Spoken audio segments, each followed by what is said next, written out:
పురస్కారాలు ఏర్పాటు చేసిన శివరామకృష్ణ గారికి ఎంతో అభినందనలు. అలాగే వారికి పుట్టినరోజు శుభాకాంక్షలు.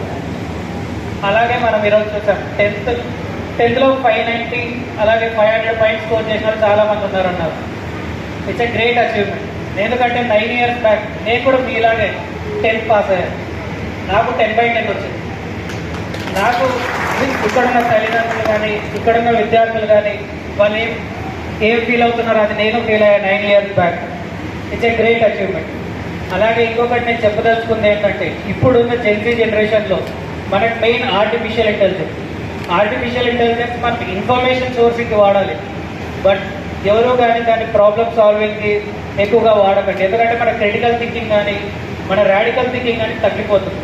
సో అందరి స్టూడెంట్స్కి నేను ఇచ్చే సలహా ఏంటంటే ఆర్టిఫిషియల్ ఇంటెలిజెన్స్ తక్కువగా వాడండి. But use it for sourcing, but don't use it for problem solving.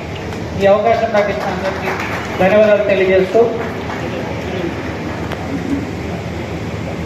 మరోసారి శివరామకృష్ణ గారికి జన్మదిన శుభాకాంక్షలు.